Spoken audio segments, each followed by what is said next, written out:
Bonjour à toutes et tous, bienvenue pour ce webinaire consacré à la planification financière. Bonjour. Bonjour Cyril. Avant de se présenter, déjà, est-ce que vous nous entendez bien? Est-ce que vous voyez bien la présentation PowerPoint qui est censée être affichée donc, sur ce webinaire planification? Donc, n'hésitez pas à nous faire signe par chat si c'est OK pour vous. Et on va commencer dans 1 ou 2 minutes. Merci Thieda. Super, merci S'il Marie. y a d'autres personnes qui nous rejoignent en cours de route, mais on va commencer là très vite.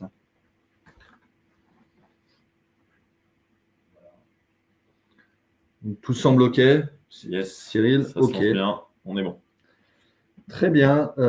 Écoutez, bienvenue à toutes et tous. On est ravis de vous voir pour ce webinaire donc consacré à la planification financière agile et collaborative, les clés de la performance à l'ère du digital. Donc, vous pourrez poser des questions tout au long de cette présentation qui devrait durer une trentaine de minutes. N'hésitez pas à les poser par chat et on les consolidera. Comme ça, on pourra y répondre en fin de session. Vu qu'on a prévu 45 minutes, on pourra avoir 10-15 minutes de questions-réponses si nécessaire. Il va y avoir également quelques questions de sondage pour un peu mesurer votre maturité sur ce sujet de la planification financière, vos enjeux, vos problématiques. Et donc, voilà. Donc, en premier point, bien entendu, on va se présenter. Cyril, je vais te laisser te présenter en premier. Allez, je vais démarrer alors du coup. Donc, je suis Cyril Godet, je suis PMO sur la partie CPM, donc chef de projet transverse. Et puis donc en charge de tous les projets un peu en lien avec du CPM auprès de nos clients et auprès de nos équipes internes qui évidemment utilisent la solution.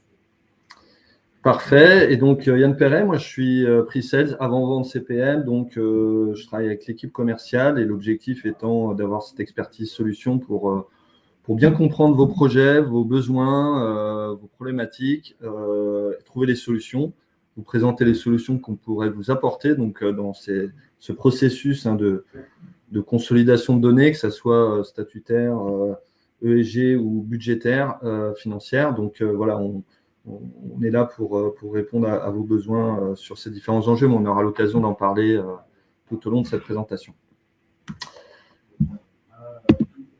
Alors, sans plus attendre, nous allons dérouler les différents éléments de cet agenda. Donc, sur la partie planification financière, donc pourquoi réinventer la planification financière? Effectivement, quel est le constat qu'on peut avoir à date? On a certains éléments liés à des études récentes qui nous donnent un peu les constats sur ce point. Quelles sont les nouvelles approches? Alors, certaines sont connues, mais en tout cas, quelles sont les approches actuelles préconisées pour construire cette planification financière? Donc voilà. Ensuite, le troisième point, ce sera bien sûr les fonctions clés pour un pilotage efficace. Donc, quels sont les enjeux des directions administratives et financières pour répondre donc à ces besoins de pilotage? Et bien entendu, on présentera Talentia CPM, une overview de notre solution avec une petite vidéo illustrative sur un process de planification financière. Du coup, c'est tout un programme, Yann, par rapport à ça. Et donc, est-ce qu'on ne rentrerait pas directement dans le sujet? Voilà. Bien sûr, Cyril, c'est ce que je comptais faire. Donc, pourquoi réinventer sa planification financière? Alors, voilà les éléments à date sur les constats qu'on peut faire à ce niveau-là. Donc, bien entendu, le contexte économique. Je pense qu'il y a beaucoup de sujets d'actualité qui parlent de budget en ce moment, à tous les niveaux.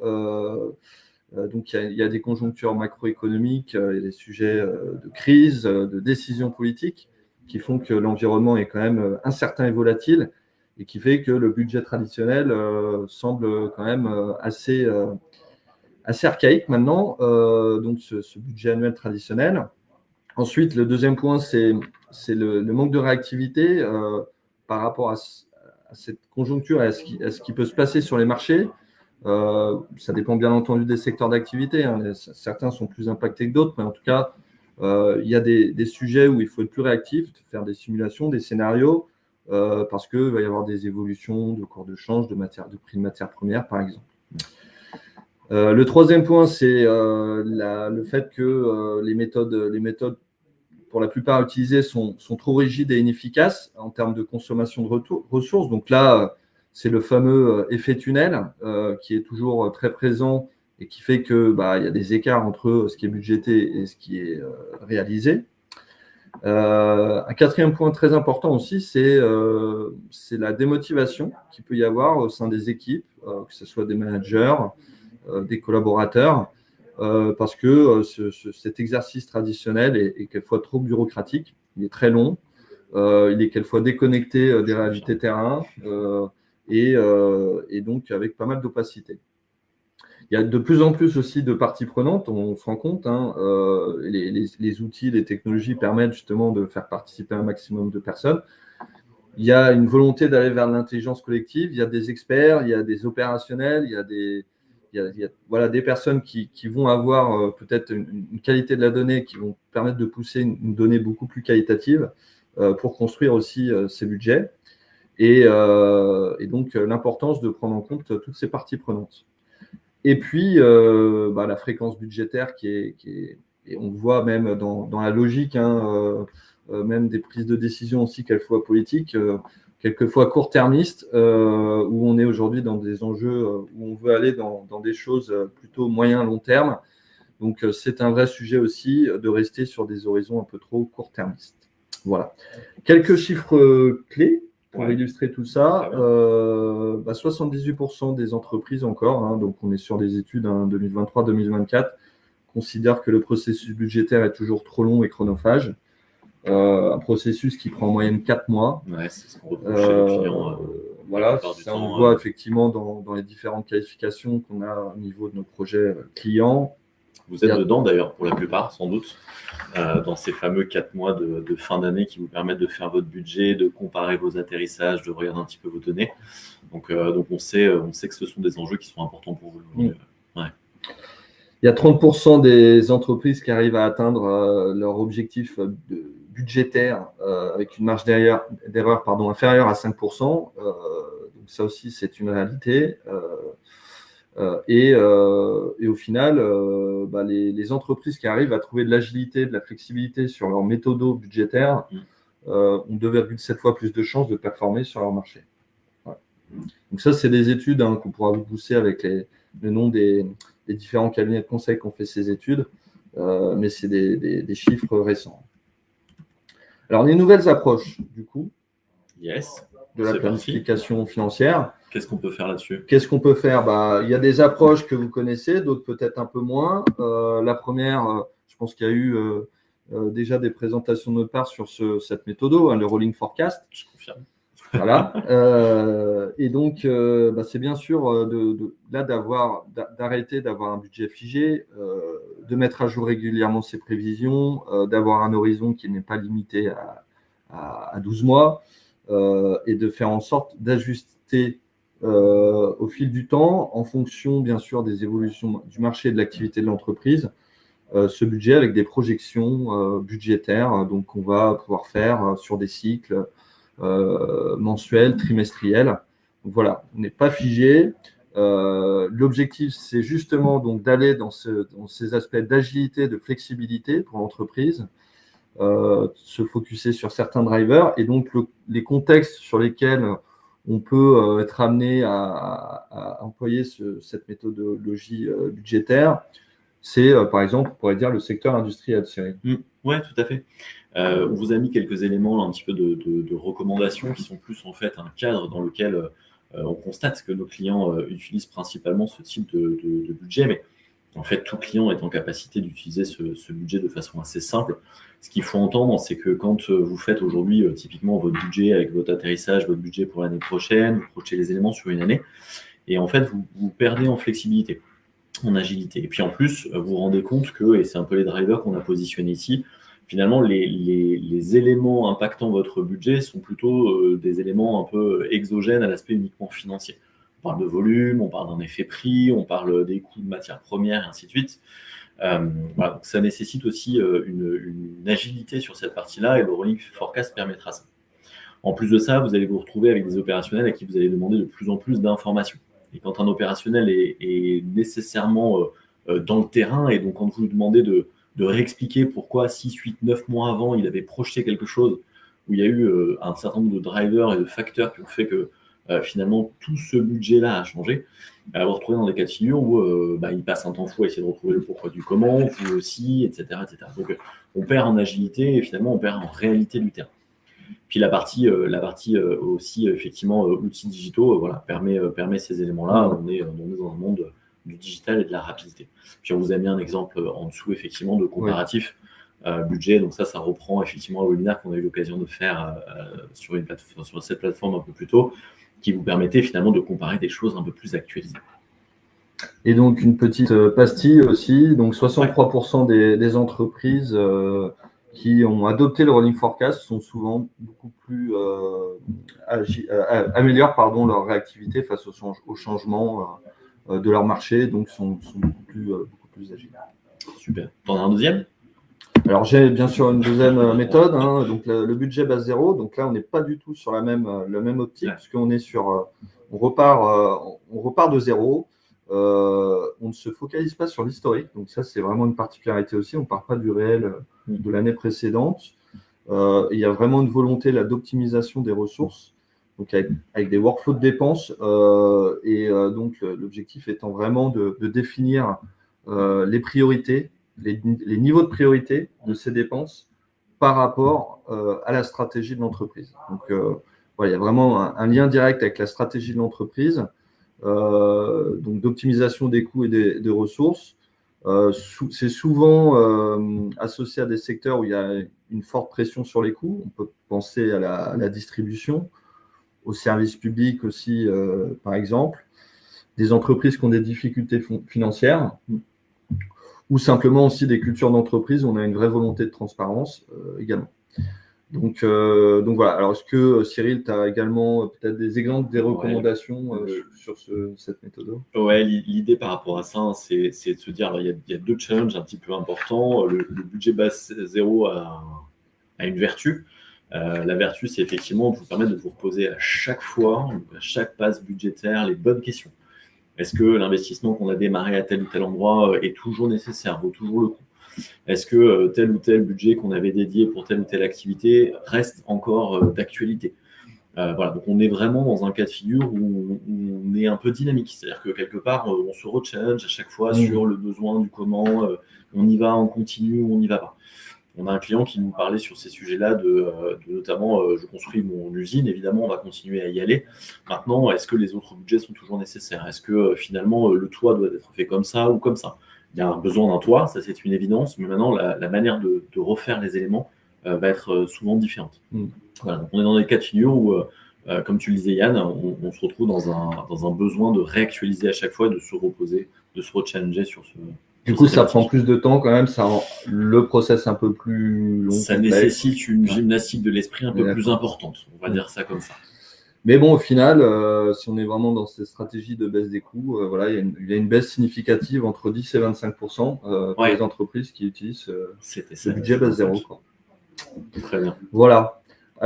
Troisième méthode proposée, c'est le budget participatif. Donc le budget participatif, là, on est vraiment sur une volonté d'impliquer l'ensemble des collaborateurs et pas seulement les managers pour faire des validations de postes budgétaires. Donc là, c'est une volonté de transparence,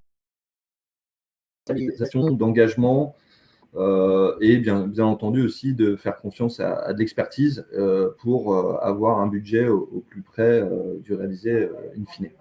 Donc, bien entendu, qui répond aux enjeux opérationnels et stratégiques de l'entreprise.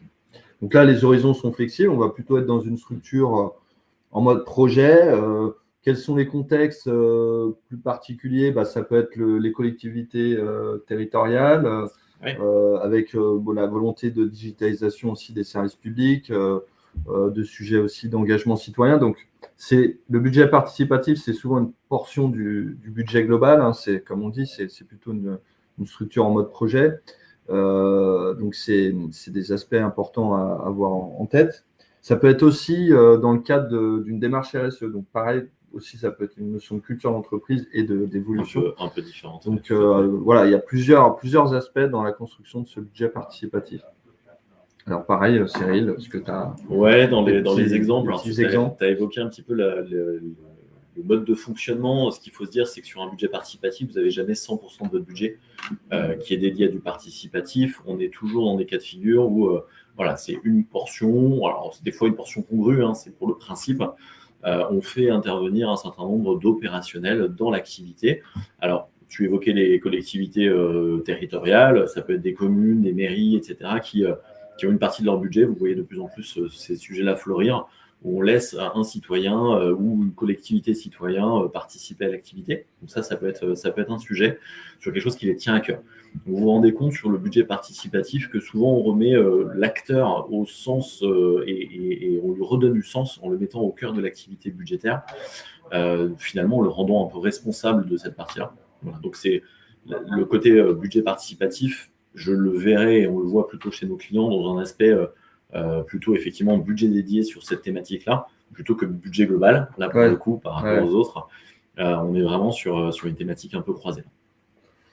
C'est une vision assez pragmatique, aussi. Voilà, on a besoin de matériel, on a besoin de choses, on a un projet, on va avancer sur quelque chose, on vous rend la main, opérationnel, responsable d'équipe et ainsi de suite pour travailler sur cette thématique. Mais voilà, donc au final, on n'a pas forcément de chiffres là pour illustrer cette méthode, en tout cas pour montrer les bénéfices, mais en tout cas, l'un des points importants, c'est de potentiellement améliorer la satisfaction des collaborateurs qui se sentent effectivement investis, responsables, et donc une augmentation du INPS, Employee Net Promoter Score, si vous ne savez pas. Le fameux, c'est important. Les NPS, INPS.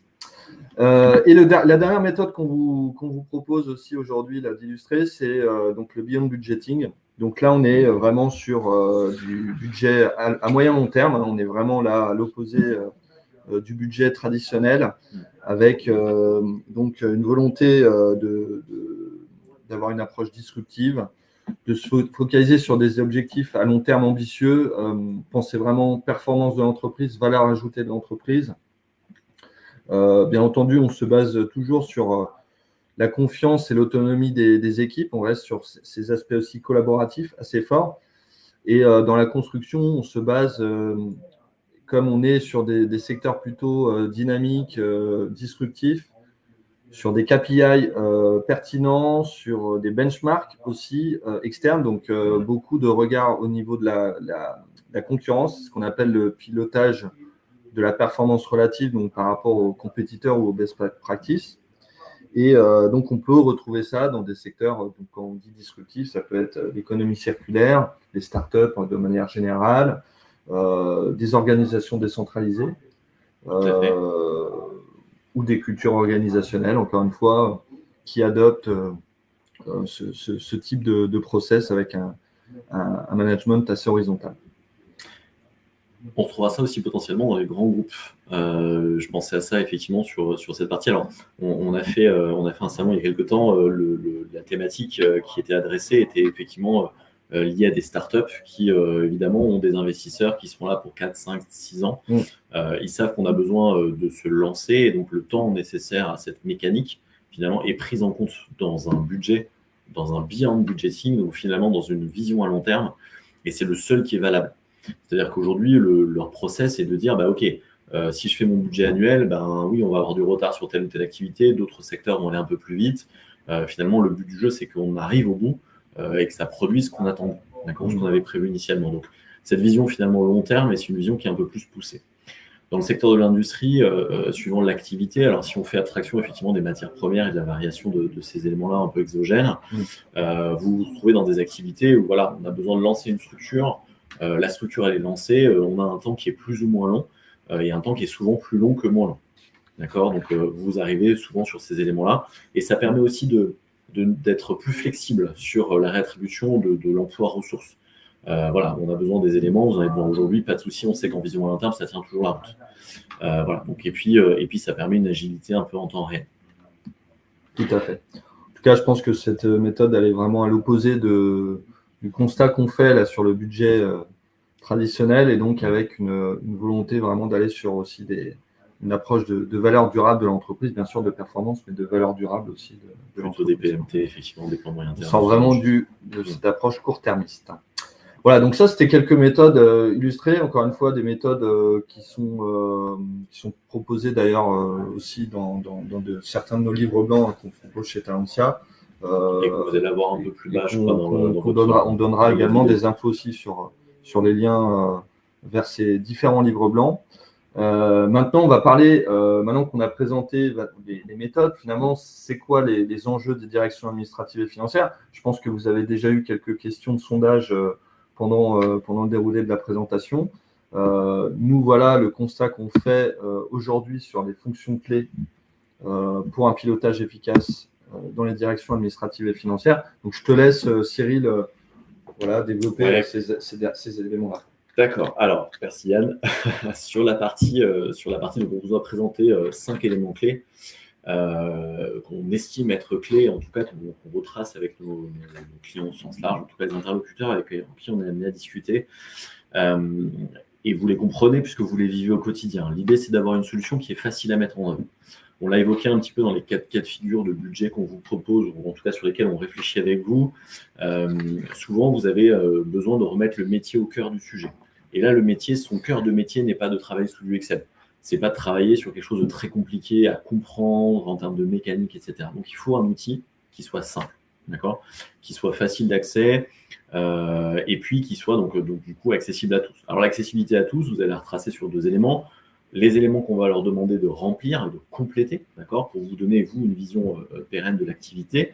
Et puis surtout, vous allez leur mettre à disposition du matériel, des matériaux qui leur permettent, eux, d'avoir une responsabilité sur un PNL, tout bêtement, d'avoir des drivers et savoir s'ils sont ou pas dans les clous. Et finalement, vous leur mettez de la matière à disposition pour pouvoir piloter leur activité. Vous allez retrouver dans les tableaux de bord personnalisables, comme on a pu l'évoquer un peu plus bas. Et puis évidemment, tout ça doit être surveillé, entre guillemets, si on peut dire ça comme ça, en tout cas contrôlé, piloté et validé par tout un système de workflow. L'idée étant de permettre, on se rend compte de plus en plus que les collaborateurs terrain et les contrôleurs de gestion n'ont pas forcément le même timing. Donc l'idée étant de dire, je mets à disposition du matériel, de l'information, et puis quand tu as le temps dans un timing que je décide, tu vas dessus, tu regardes les éléments qui te paraissent pertinents, tu poses tes questions essentielles, potentiellement tu complètes l'information qui est nécessaire pour nous, et puis nous on va contrôler que cette information est bien faite dans un second temps.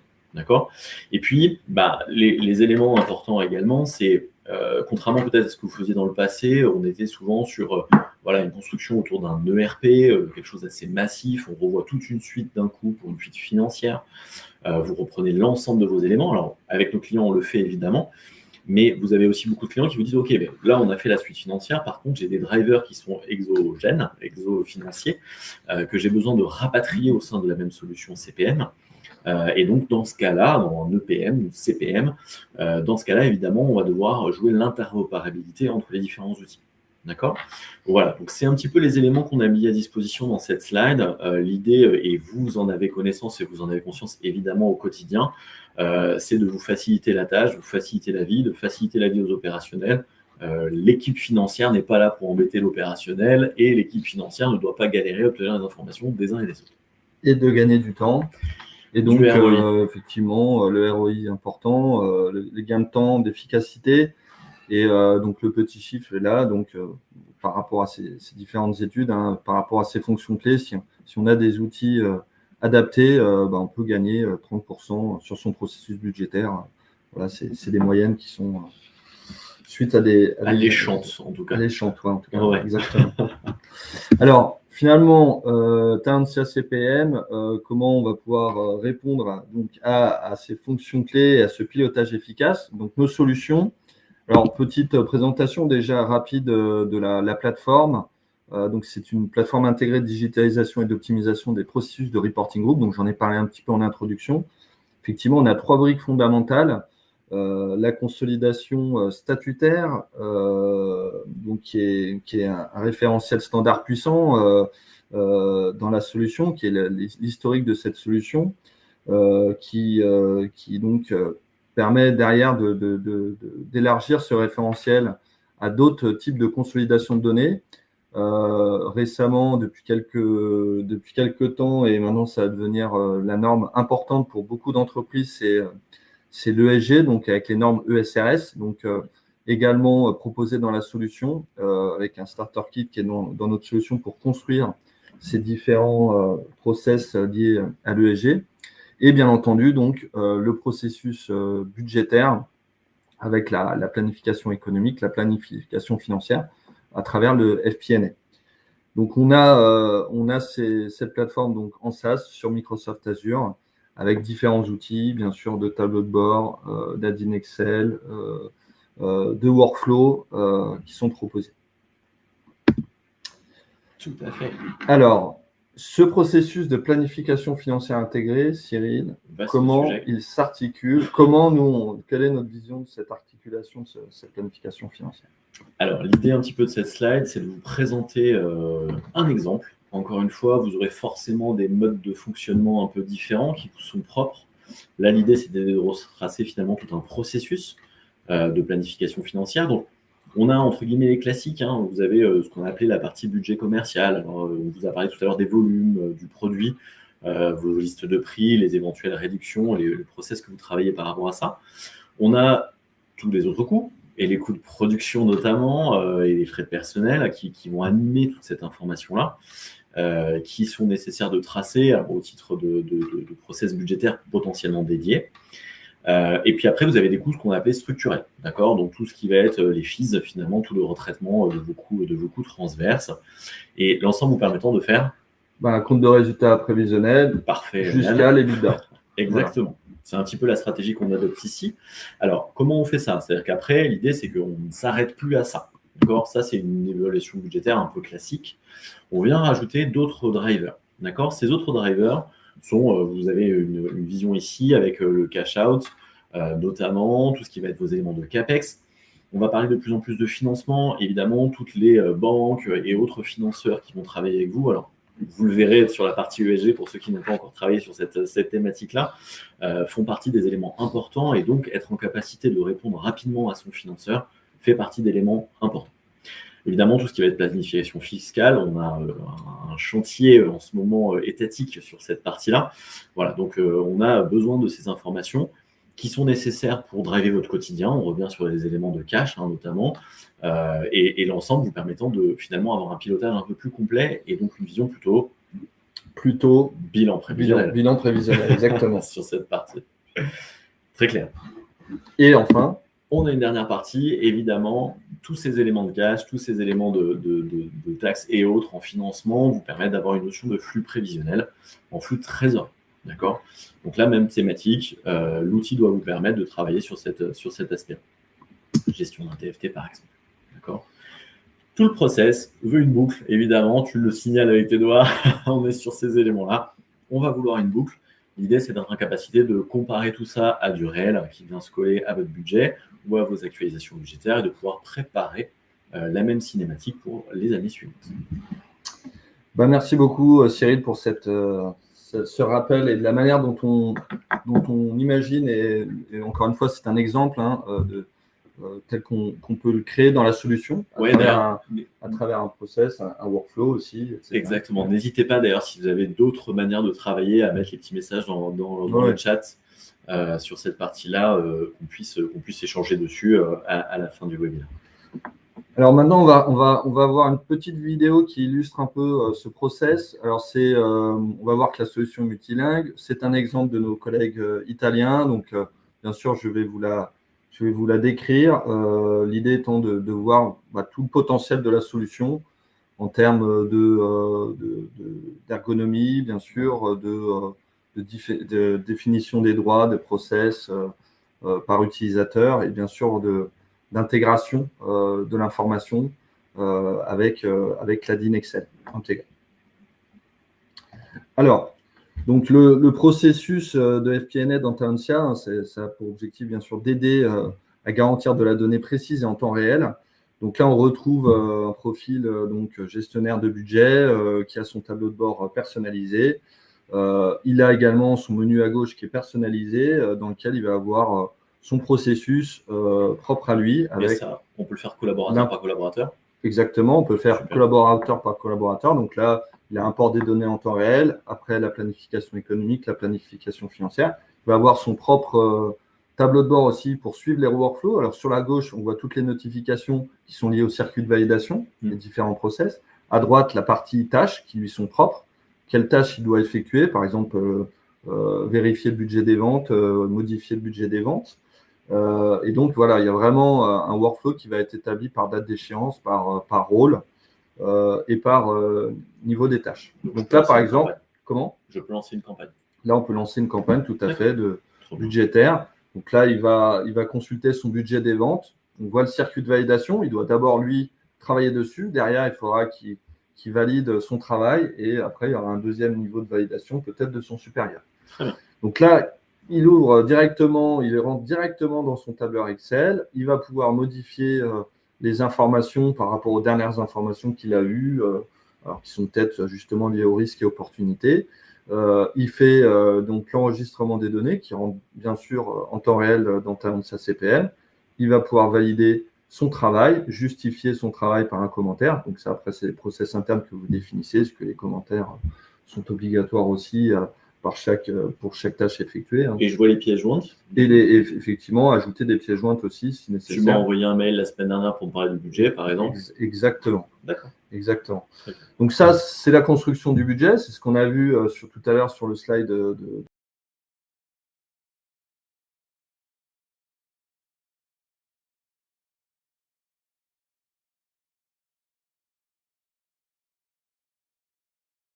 Cyril, j'interviens. Cyril, on a perdu Yann. On ne le voit plus à l'écran. On n'a plus le son, plus l'image. On te voit toi. Depuis combien de temps ? Et ne bougez pas. Juste là, il y a 5 minutes. 5 secondes, pardon. 5 secondes. Donc, si Yann peut se rebrancher ou si tu peux, toi, prendre le relais. Et je vais prendre le relais. Allez, on est parti. Hop. Donc, excusez-moi pour la petite interruption. Je vais reprendre le relais. On va rebasculer ici. Hop. Je vais vous basculer en mode plein écran.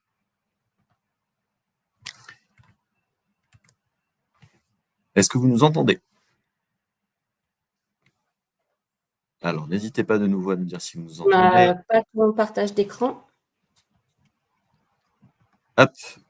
On est reparti sur le partage d'écran. Est-ce que vous voyez mon écran ? Ça arrive. Je te valide. Hop. Alors, on va éviter l'effet abîme. On va repartir là-dessus. Alors, du coup, je vais rendre la main à Yann dans l'explication de texte. Hop, on va repartir un peu plus sur cette partie. Est-ce que vous voyez tous mon écran ? Donc, on était sur la saisie, évidemment, avec les éléments de commentaires. Tu étais en train de nous expliquer sur la partie notification. Tu as fermé ton partage d'écran. Je réitère, je pense pas. Alors, attends, hop.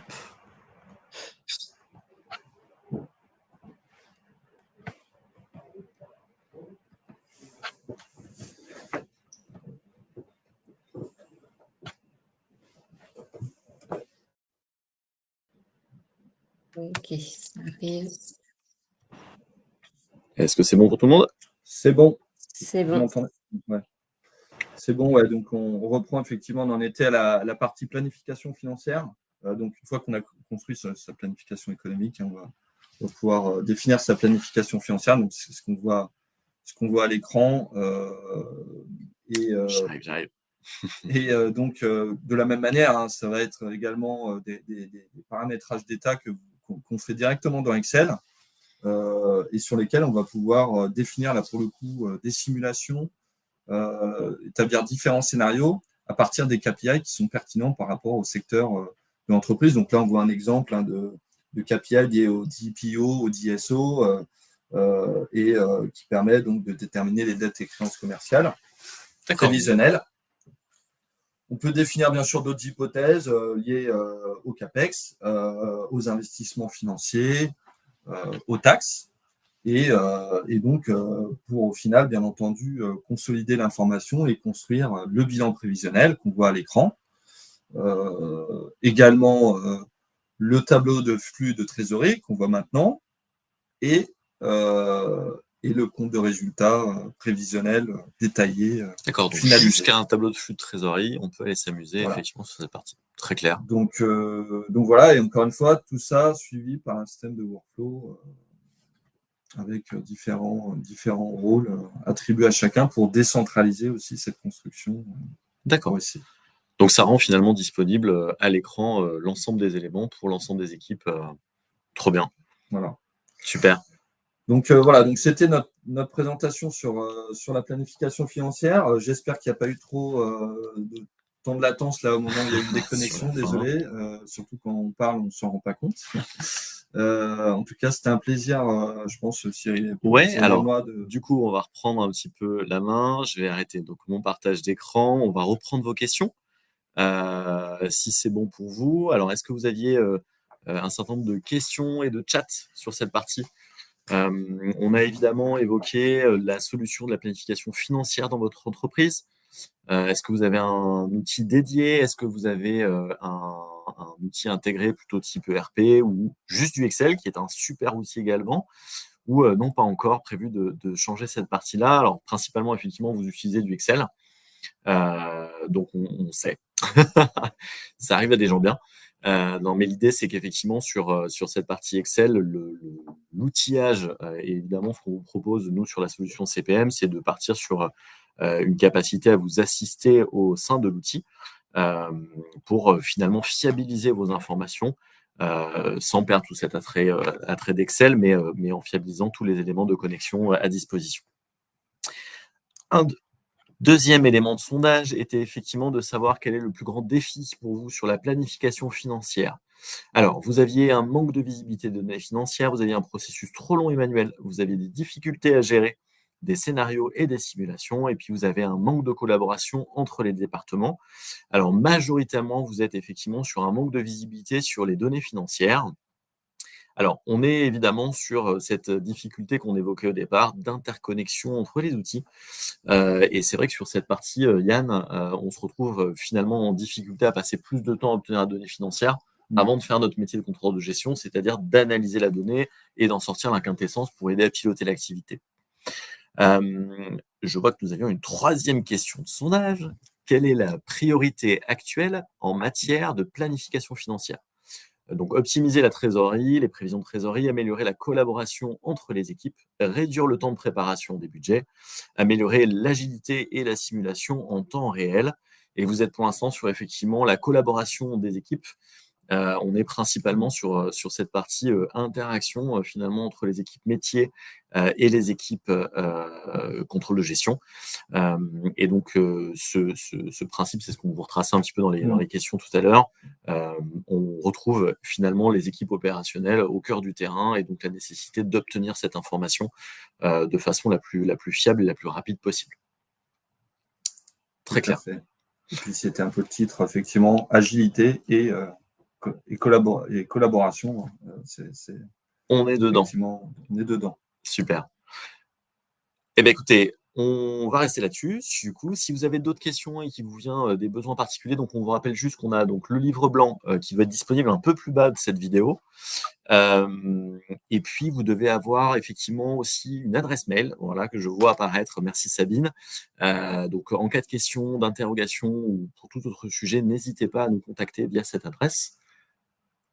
Et puis, il ne reste plus qu'à vous remercier. Merci beaucoup. Merci à tous. Merci à vous. À bientôt. Et à bientôt. Au revoir.